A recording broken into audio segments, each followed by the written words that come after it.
Il est devenu aujourd'hui presque illégal d'être masculin.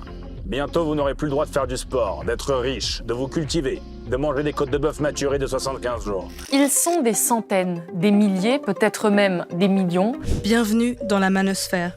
Des hommes qui ont fait de la haine des femmes une doctrine de vie. On y dégrade en toute impunité les femmes et l'égalité. Aujourd'hui, on vit un grand moment réactionnaire et le masculinisme, c'est le cœur de ce mouvement réactionnaire. J'ai plongé dans une enquête qui m'a bien secoué.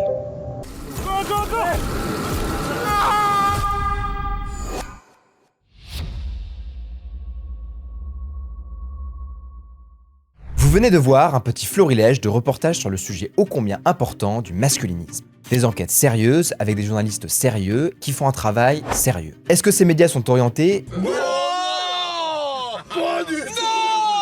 Le masculinisme, c'est un sujet qu'il ne faut pas prendre à la légère. Faut pas blaguer avec ça. Étonnamment, il a surtout été traité par des médias orientés plutôt à gauche, et encore, c'est un euphémisme. À part le Figaro qui en a consacré une émission sur leur chaîne TV, pas beaucoup de médias proches de notre ligne éditoriale ont évoqué la question. Instrumentalisé à outrance par la sphère médiatique de gauche, ce sujet mérite enfin qu'on l'aborde autrement. Alors accrochez-vous, aujourd'hui c'est à nous de parler du masculinisme, de la menace qu'il représenterait pour la France, et surtout de sa surenchère médiatique. Pour commencer cette vidéo, je vous propose une petite explication sur en gros qu'est-ce qu'on entend par masculinisme. Quand on se renseigne sur le sujet, on en distingue en gros deux types. D'abord, il y a le masculinisme revendicatif. En Amérique, on appelle ça les men rights activistes. Là où le féminisme défend le droit des femmes, ce masculinisme défend le droit des hommes, et plus particulièrement sur des sujets comme le droit de la famille, la garde des enfants ou encore la santé masculine. En France, on a des associations comme SOS Papa qui sont engagées pour les droits des pères séparés et divorcés dans un pays qui favorise clairement les femmes dans ces cas-là. À titre d'exemple, en 2021, près de 75% des décisions de justice attribuaient la garde principale à la mère contre seulement 10% au père. Mais je tiens quand même à dire que ce genre d'associations sont très peu visibles dans l'espace médiatique et font très peu de manifs en France. Non, non, non!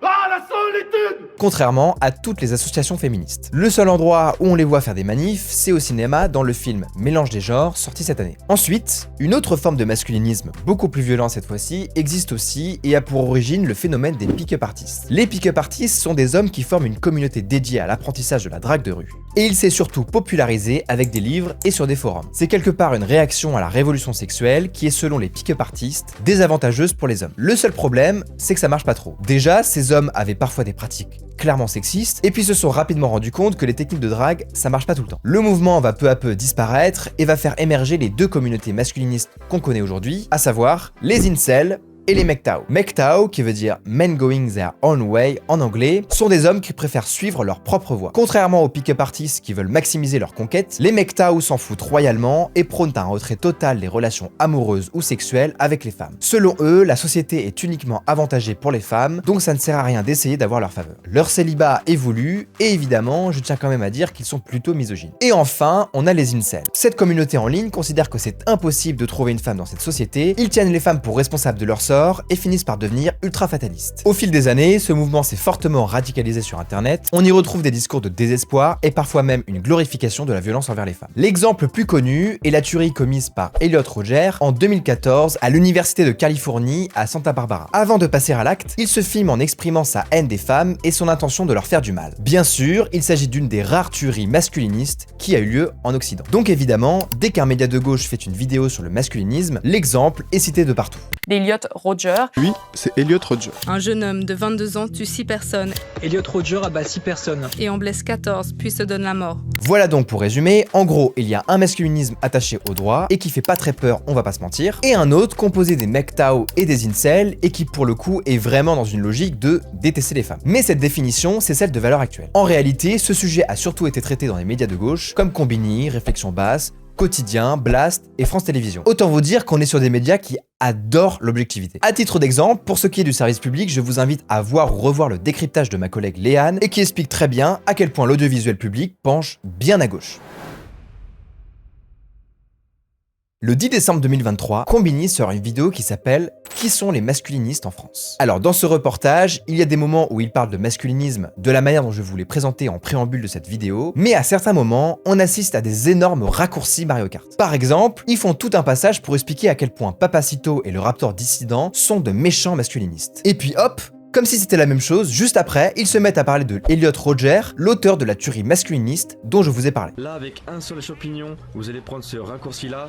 D'ailleurs, c'est le plus optimal. Je vais vous dire à chaque map. Et puis surtout, dans cette vidéo, ils font la distinction entre deux courants idéologiques sur les rapports hommes-femmes. Et pour le coup, ils ont raison de présenter les choses comme ça. D'un côté, il y a le constructivisme, qui est une idéologie de gauche venant de Judith Butler, qui est à l'origine de la théorie du genre. En gros, pour eux, le genre est une construction sociale. Si les femmes se maquillent, c'est qu'elles sont influencées par des normes imposées depuis des siècles par une société dominée par les hommes. Pas du tout pour plaire aux hommes, par exemple. Aucun rapport. Je me suis maquillée et tout. Ah mais je le vois, vous êtes toute pimpante. Hein. Et de l'autre côté, il y a l'essentialisme qui est donc opposé à la théorie du genre. Pour eux, les différences hommes-femmes sont biologiques. En fait, c'est simplement une vision de droite des rapports hommes-femmes. Donc en gros, c'est simple, selon Combini, si on n'est pas d'accord avec la vision constructiviste, on est masculiniste.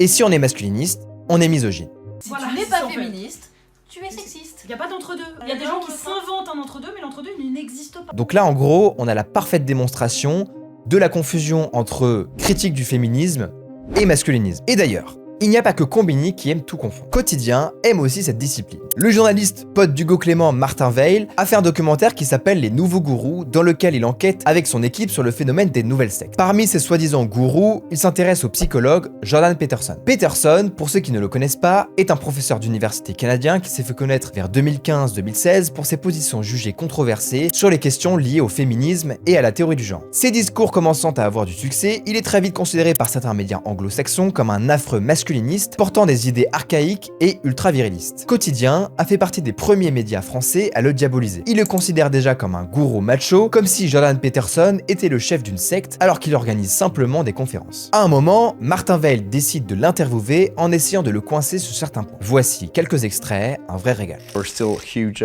inequalities. What inequalities are we talking about precisely? Talking about wages, access the to wage gap positions has of power. nothing to do. The wage gap has nothing to do with prejudice or. I'm really like not trying to paraphrase you or to put words into your mouth. You are trying that. No. What is the purpose precisely? I am quoting things that you said. Why? Isn't that... basically what you've been trying to do, I would say, for the last 15 minutes is put me into a sequence of corners by accusing me of various forms of misbehavior. You picked 3 things to talk to me about in the last 20 minutes that were very carefully selected. Like, why did you pick those things? J'ajoute aussi que l'interview durait plus d'1 heure, mais on a seulement accès à 13 petites minutes sur YouTube. Dites-vous qu'en plus du montage, même les sous-titres ont mal été traduits pour nuire à la compréhension. Le média Brut a aussi fait un portrait vidéo plus que malhonnête sur Peterson. Je vous invite à regarder les commentaires sous cette vidéo, on sent que la vidéo a bien plu à la commune. L'essayiste Pierre Valentin a d'ailleurs rappelé dans une émission sur France Culture que cette diabolisation est totalement contre-productive, même pour le combat féministe. Il parle d'une autre figure tout aussi détestée par les féministes, l'influenceur Andrew Tate. Pour la faire simple, Andrew Tate est une star des réseaux sociaux, ancien champion du monde du kickboxing et qui est devenu un très riche homme d'affaires. C'est clairement l'influenceur américain masculiniste le plus connu sur internet. Il a d'ailleurs une très mauvaise influence sur les jeunes garçons en Angleterre. Le problème, c'est que ce soit certains médias anglo-saxons et français, Jordan Peterson et Andrew Tate sont tous les deux considérés comme masculinistes, alors que la différence est fondamentale. L'un est un simple intellectuel qui critique le néo-féminisme, l'autre est une personnalité pour le coup caricaturalement virile et misogyne, qui plus est accusé de viol et de trafic d'êtres humains. On n'est pas sur le même morceau. Et donc, comme l'explique Pierre Valentin, étant donné que Peterson est qualifié de mascu, certaines personnes ont perdu confiance envers les médias et se mettent donc logiquement à adhérer au discours d'Andrew Tate. Est-ce que vous voulez d'autres exemples de ce qui s'appelle la mauvaise foi? France Télévisions s'est aussi penché sur le sujet. Ils ont fait un documentaire qui a plutôt bien marché qui s'appelle Mascu, infiltration chez les hommes qui détestent les femmes. Et alors que des journalistes comme Mohamed Sifaoui risquent leur vie en s'infiltrant dans des cellules islamistes, le journaliste Pierre Gault s'est infiltré chez les masculinistes. Je décide d'aller les rencontrer, ces masculinistes. Vous allez chercher le plus haut possible sur les abdos. Très bien, plus dynamique. Tu me connais sûrement, moi c'est Azou. C'est vrai que ça doit pas être évident. Non mais là par exemple je refaisais mes lacets juste. Alors dans la première partie de la vidéo, il s'infiltre dans des réseaux masculinistes où attention, ça fait du sport. Et dans la deuxième partie, l'essayiste Julien Rochdy est cité et hop, le mot misogyne est lancé comme ça au hasard. Et à la manière d'un raccourci Mario Kart à la Combini, ils mettent dans le même sac Rochdy et un certain Jean-Marie Corda, un youtubeur dont on retrouve des archives où il dit tranquillement qu'il admire un terroriste. Profonde admiration, beaucoup de sympathie pour Breivik. Je rappelle que Julien Rochdy est un intellectuel ancien militant ayant écrit un livre qui critique le néo-féminisme qu'il appelle « Féminisme, idéologie ». Il est considéré comme masculiniste par la plupart des médias mainstream, et d'ailleurs en ce qui concerne France TV, vous n'avez pas tout vu. À un moment, le journaliste essaie de s'infiltrer chez les Philogynes, une communauté de dragueurs infiltrée par un certain Léo de la chaîne YouTube du même nom. Ces abonnés qu'on appelle les Philogynes se donnent parfois rendez-vous dans un lieu à forte affluence pour aller draguer. Bonsoir. Le journaliste arrive donc à s'infiltrer un jour durant une petite session drague à Châtelet, et tout ça est filmé en caméra cachée. Comme on peut le voir dans la vidéo, rien de ce qui est dit par les Philogynes n'est misogyne. Mais surtout, à un moment, ces derniers vont inciter le journaliste à aller parler à une femme. Après beaucoup d'hésitation, il se décide enfin à y aller, il en repère une posée sur le bord de la Seine, je vous laisse profiter. T'es de Paris? Ouais, je fais mes études. Ok, stylé.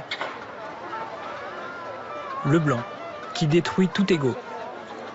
Ça fait mal. Tu fais des études de quoi? De journalisme. Ok. Très stylé, ok. Et je vois bien que je la dérange.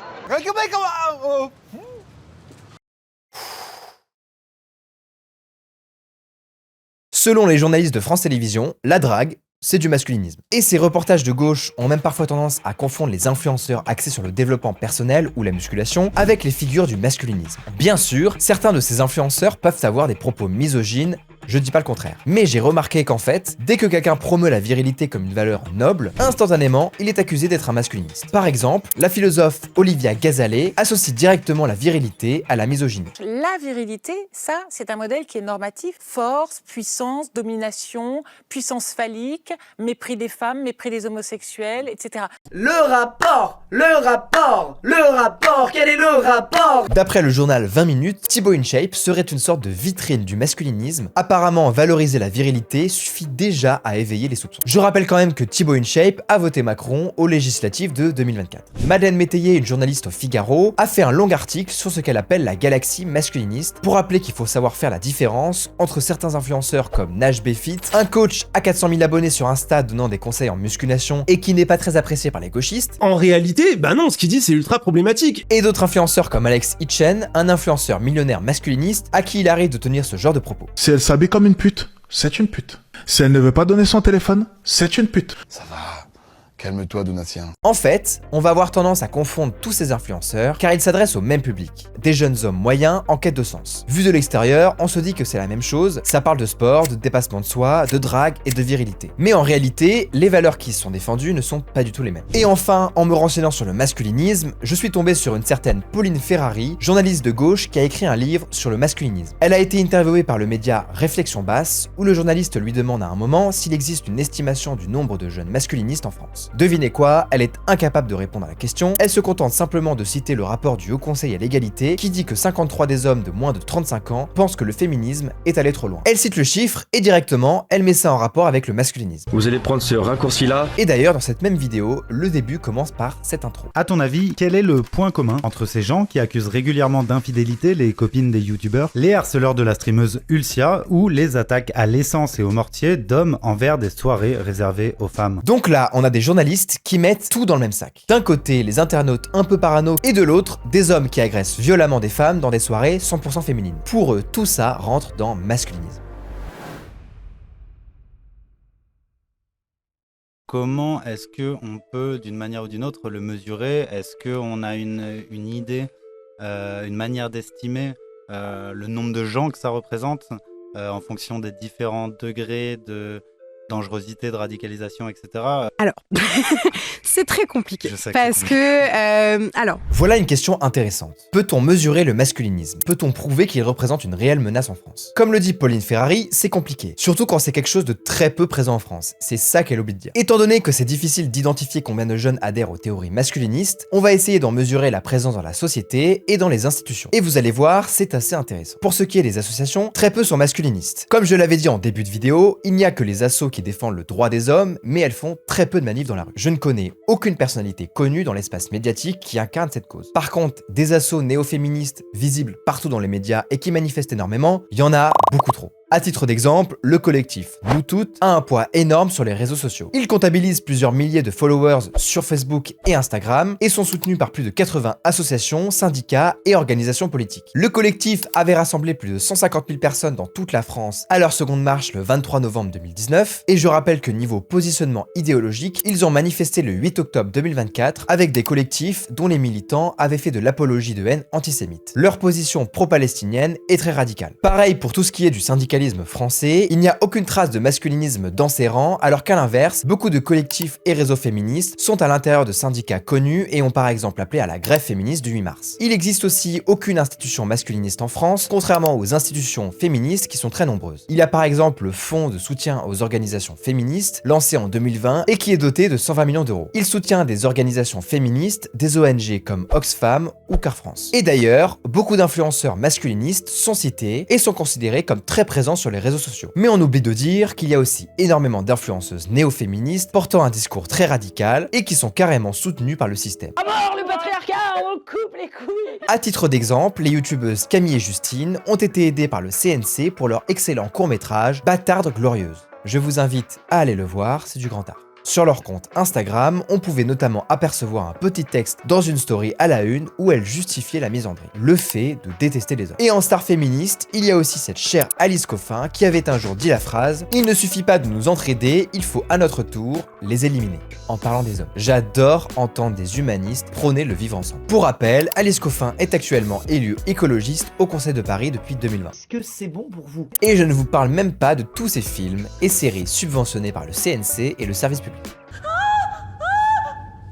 Et même en termes de visibilité, j'aimerais faire une petite liste d'influenceuses aux milliers d'abonnés qui s'assument clairement engagées féministes. Paola Locatelli, très appréciée des jeunes, elle est féministe et pro-palestinienne. Rokhaya Diallo, qui avait 400 000 abonnés sur X, elle a dit, je cite, « Je me définis comme une féministe intersectionnelle et décoloniale ». Louise Aubery, alias My Better Self, 600 000 abonnés sur Insta, selon elle. Pour moi, tout est construction sociale. Sachez que concernant Instagram et Facebook, aucun influenceur dit masculiniste n'a réussi à atteindre ce nombre d'abonnés. À la limite, on pourrait citer Alexis Chen, qui totalise 600 000 abonnés sur TikTok. Bon, généralement, quand on parle de masculinisme, on parle surtout de sa présence sur les réseaux sociaux. Des discours radicaux qui influencent les jeunes hommes, mais parmi les discours radicaux qui influencent les jeunes, pourquoi ne parler que du masculinisme? Pourquoi ne pas citer les influenceurs algériens portant des discours extrémistes contre la France? L'enseignant-chercheur Hugo Micheron, ayant analysé l'influence du djihadisme en Europe, a par exemple dit, je cite, que les réseaux sont un lieu où les jeunes se construisent et est surinvesti par les réseaux salafistes, ce qui est très préoccupant. On peut citer par exemple l'influenceur Redazer, aux 3,9 millions d'abonnés sur TikTok et qui défend une vision intégriste de l'islam. Pour vous donner une idée, 3,9 millions c'est un peu plus que Lena Situation, rien que ça. L'influenceur musulman Siadel, qui a plus d'1 million d'abonnés sur TikTok, avait fait polémique l'année dernière en postant une vidéo dans laquelle il présente toutes les conditions que sa future femme doit respecter. Ce discours est évidemment bien plus radical que ceux tenus par tous les soi-disant mascus cités par les médias de gauche. 5e règle, ma femme aura interdiction de s'exposer sur les réseaux sociaux. Mais comme d'habitude, chez les féministes, on préfère accuser une énième fois la méchante extrême droite. Et ce que je trouve intéressant avec cette vidéo, c'est qu'elle a été reprise par toute l'extrême droite et par toute la droite un peu dure en disant mais c'est inadmissible, c'est profondément misogyne, et la vidéo est de facto profondément misogyne, diffusée sur TikTok, avec gros succès sur TikTok, auprès des jeunes. Pourquoi est-ce que l'extrême droite va s'indigner de ce type de contenu produit en l'occurrence par un jeune homme musulman et ne va pas s'indigner de contenu tout aussi misogyne produit par des personnes d'extrême droite, tout simplement. Et puis j'aimerais aussi qu'on revienne sur les cas de meurtres masculinistes qui ont eu lieu en France. La féministe Victoire Tue à Lyon, aux 120 000 abonnés sur Insta, a dit un jour sur Arte « Nous n'avons jamais vu d'attentat féministe. En revanche, le masculinisme, ça tue tous les jours. » Est-ce qu'on pourrait vérifier cette info? Antoine? Attends, j'appelle Antoine. Oui, alors Antoine? Oui Benoît, j'ai pris le temps de vérifier cette information. Le seul meurtre masculiniste en France date de 2020. Je suis donc en mesure de vous dire que le masculinisme ne tue pas tous les jours, mais a tué une seule fois en France dans l'histoire. Ok, bon. Merci Antoine. Le crime a été commis par ce gars. Et comme le dit très bien Pauline Ferrari, on n'a pas eu d'attentat masculiniste en France revendiqué. Seulement aux États-Unis et dans d'autres pays. La menace concerne surtout le Royaume-Uni, dans lequel il y a des collégiens très influencés par les théories masculinistes et qui peuvent parfois se comporter violemment. C'est le sujet traité par la série à succès Adolescence, sortie sur Netflix il y a un mois. Mais le réalisateur s'est inspiré de beaucoup de cas de violence qui ont eu lieu dans des établissements scolaires, mais qui sont surtout le signe d'une violence des jeunes. Beaucoup de ces cas d'ailleurs ont été commis par des jeunes issus de l'immigration. Et puis aux États-Unis, le danger concerne surtout l'influenceur Andrew Tate. The Times recently reported that schools across the UK are in crisis as the effects of online influencer Andrew Tate's vile misogyny infiltrates our classrooms and society. Comme je l'ai expliqué juste avant, le masculinisme, même s'il représente un danger minime en France, rencontre quand même un certain succès auprès des jeunes sur les réseaux sociaux. Andrew Tate comptabilise à l'heure actuelle plus de 10 millions d'abonnés sur X, malgré le fait qu'il ait été banni sur tous les autres réseaux. Et comme l'explique la journaliste du Figaro Madeleine Métayer, beaucoup de jeunes hommes en quête de dépassement de soi finissent par tomber au hasard sur du contenu masculiniste à cause de l'algorithme des réseaux sociaux. Beaucoup d'intellectuels qu'on connaît comme Alain Finkielkraut ou Éric Zemmour nous ont fait remarquer qu'il y a eu en Occident, à partir de la deuxième moitié du XXe siècle, un déclin de l'autorité patriarcale. La révolution sexuelle de mai 68, la déstructuration du modèle familial et le féminisme en sont les principaux responsables. Le psychologue Ruben Rabinovitch a analysé ce phénomène et explique qu'avec le déclin de ce patriarcat, la figure du père a été peu à peu remplacée par la figure du grand frère. Le grand frère, contrairement au père, n'incarne plus la loi transcendante ni l'interdit structurant. Il n'est pas là pour transmettre un héritage ou faire respecter une tradition, il est un père, un compagnon, parfois même un complice. Le modèle devient plus proche de ce que l'on est, on l'idéalise moins. C'est d'ailleurs ce que j'avais expliqué dans mon décryptage sur le loser. Et cette perte de la figure paternelle va créer un vide qui sera logiquement comblé par des phénomènes contemporains. Les influenceurs sur les réseaux sociaux, qu'ils soient masculinistes, d'extrême gauche ou salafistes, deviennent logiquement des modèles de référence pour les jeunes. Et cette différence entre le père et le frère, Ruben Rabinovitch l'observe aussi avec la figure de Jordan Peterson et Andrew Tate. Peterson a écrit des livres dans lesquels il donne des règles aux jeunes hommes, il aime entonner le slogan « Clean your room », range ta chambre. Toutes ces directives, il les justifie toujours dans une logique de bien commun, héritée de traditions religieuses, philosophiques et culturelles millénaires. A l'inverse, Andrew Tate n'incite ses fans qu'à réussir dans une société narcissique. Lui a réussi, mais en contournant les règles. Je rappelle quand même qu'il est accusé d'avoir fait du proxénétisme. Les deux essayent à leur manière de répondre à la crise de la virilité qui traverse les jeunes générations d'hommes occidentaux, mais là où Tate rejette simplement la faute sur les femmes, et parfois même les juifs, Peterson, lui, invite les hommes à se remettre vraiment en question. And we have to be able to say what we have to say badly, or we won't be able to think at all. Il est donc assez dommage de voir des reportages tronqués mettre ces deux personnalités dans le même sac. Et en plus du déclin du patriarcat, les jeunes hommes ne savent plus vraiment définir ce qu'est réellement la virilité. La sexologue Thérèse Argot a analysé les conséquences de la libération sexuelle dans son livre Une jeunesse sexuellement libérée ou presque. Dans une interview au Figaro, elle dit, je cite, « En instaurant la guerre des sexes, où les femmes se sont mises en concurrence directe avec les hommes, le féminisme a déstabilisé les hommes qui rejouent la domination dans l'intimité sexuelle. Dans la sphère publique, on affiche un respect des femmes, dans le privé, on regarde des films porno où les femmes sont traitées comme des objets. Et comme ça, tu l'attrapes, paf, tu lui fais chanter la vie Maria. Comme le dit Thérèse Argot, en parlant surtout de sexualité, la virilité a quelque part été refoulée par la société moderne. On a voulu nier son existence, ainsi, assez logiquement, cette virilité s'exprime de manière beaucoup plus violente dans la sphère privée. Comme elle ne peut pas exister dans la réalité, logiquement, elle s'exprime dans l'illusion, comme avec la pornographie, les jeux vidéo et bien sûr, les réseaux sociaux. Et bien sûr, ça se traduit par le succès de tous ces influenceurs masculinistes. On souhaitera écouter des hommes caricaturalement virils qui nous disent quoi faire pour l'être, plutôt que d'affronter le vide laissé par l'absence de repères clairs sur ce qu'est être un homme aujourd'hui. Comme le dit Pierre Valentin, l'indifférenciation des deux sexes a engendré une forte demande chez les hommes de définir la virilité et d'avoir un programme clair. Il faut un cap clair. Par exemple, Andrew Tate recommande à ses fans de boire 2 cafés avant de dormir. Une règle bien débile, mais simple à appliquer. Évidemment, ne faites pas ça chez vous, ça n'a aucun sens. Comme le montrent plusieurs études, les jeunes sont en quête de radicalité. Pour la faire simple, ils votent soit très à gauche, soit très à droite. Le Haut Conseil à égalité a aussi montré qu'il y avait une tendance chez les jeunes hommes à rejeter radicalement le féminisme et chez les jeunes femmes à adhérer facilement aux idéologies néo-féministes. En plus de ça, selon le baromètre du numérique publié en 2025, la moitié des jeunes français de 12 à 17 ans passent plus de 5 heures par jour sur leur téléphone. Vous ajoutez à cela leur détresse mentale, leur angoisse et leurs troubles de l'attention et leur malléabilité. Au final, pour toutes ces raisons, on retrouve des jeunes générations fortement séduites par toute forme de discours radical présent sur les réseaux sociaux. Les discours masculinistes tirent parti du mal-être amplifié par l'addiction des jeunes aux écrans. Par essence, le masculinisme est radical. Il met la faute sur les femmes et le féminisme sans aucune nuance. Et les réseaux servent d'épouvantail pour ça. Ils mettent en avant des grands frères qui font le buzz en balançant des phrases volontairement misogynes pour choquer. Il existe 3 types de femmes. La brebis, la chienne et la louve. Finalement, est-ce que c'est pas ça le problème? Les discours misogynes ont toujours existé, mais ce sont les réseaux qui servent de caisse de résonance. Et comme je l'ai expliqué avant, le masculinisme existe surtout sur internet, c'est même son origine. Et à l'image du compte Abrechseur, qui se fait insulter parce qu'elle combat à sa manière le masculinisme, le problème est aussi le cyberharcèlement que subissent les femmes sur les réseaux, qu'elles soient de droite ou de gauche. En fait, tout ce dont parlent tous ces reportages sur le masculinisme vient finalement de l'influence des réseaux sociaux sur les jeunes. Le professeur d'université Jonathan Haidt en a très bien parlé dans son livre Génération anxieuse, comment les réseaux sociaux menacent la santé mentale des jeunes. Au lieu de focaliser le débat sur le masculinisme, ne vaudrait-il pas mieux s'intéresser à l'addiction au téléphone, aux dérives des influenceurs et à la crise de sens qui touche la jeunesse? Je vous laisse méditer.